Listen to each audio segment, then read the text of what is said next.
Hey guys, what's up? Mike, Herd 360. Today, I want to talk to you about a trail camera mount. It's a new product that I have under the Herd 360 brand. And first and foremost, I appreciate you watching. Thanks for subscribing to the YouTube channel. And if you haven't, go ahead and hit that subscribe button. And that way you'll be able to catch any of the useful videos or not so useful videos that I make.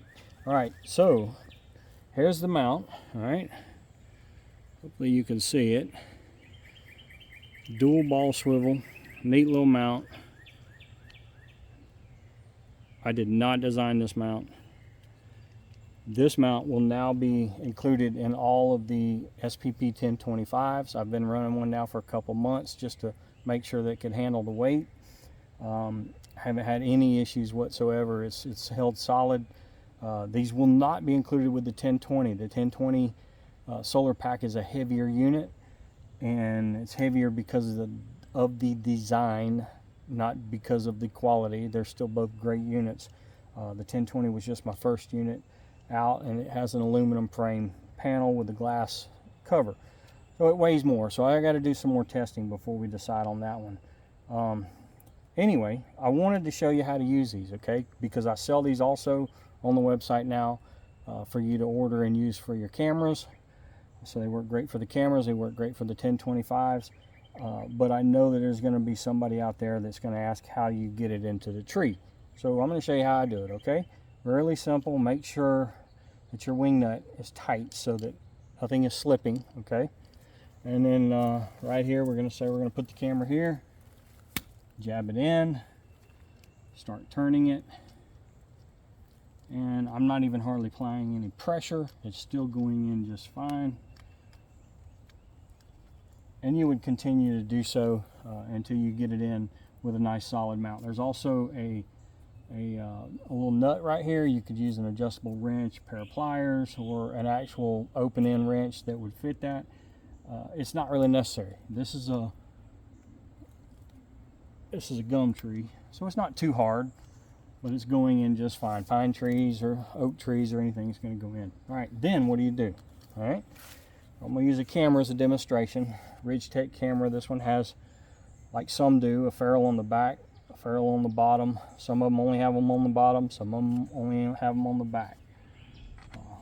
We're going to take it and thread it on. It's a standard 1/4 thread. All right, if I can.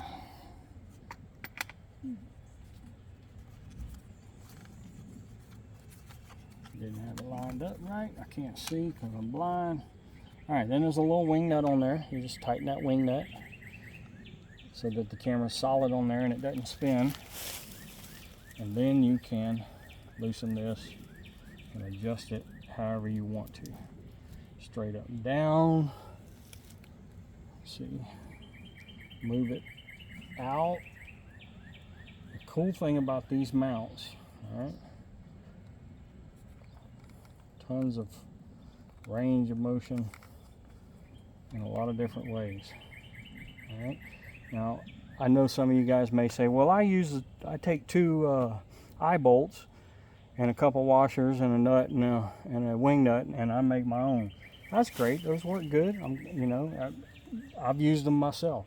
They're a pain to get in because of the design of that lag bolt end on that eye bolt. You usually have to pre-drill a hole. They don't go in so easily, especially if it's a hard tree. So they don't have a real good auger type screw.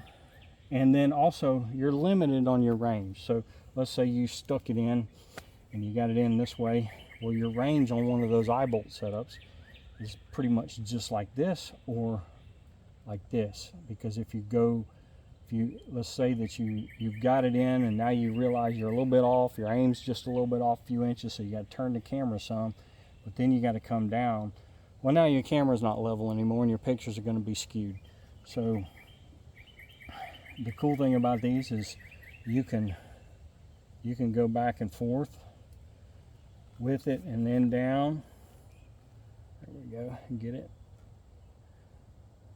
You don't have just an up and down like this, right? And then, or you can go this way and then down, whichever way You keep it down this way, still straight, this way, still straight, come down, still straight. Tons of range of motion, solid little mount, won't rust on you. Anyway, if you were doing the solar power pack, the 1025, it would be the same way. You would wait until you had your mount screwed into the tree, everything tight and rigid.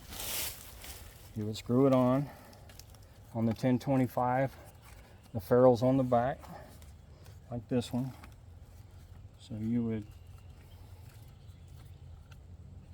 screw it on, tighten your nut, your wing nut, and then you would loosen this and adjust it accordingly, however you need to do it to get it to the sun if we were doing the solar panel. So you get the idea. It's simple. Most of y'all are going to say, why are you making this video? Well, why am I making this video? Because there's going to be somebody that's going to message me or phone call or whatever and ask me the best way to get this in. And now I can refer them back to this video. So again, thanks for watching. Mike at Herd 360. These are the Herd 360 dual ball swivel mounts.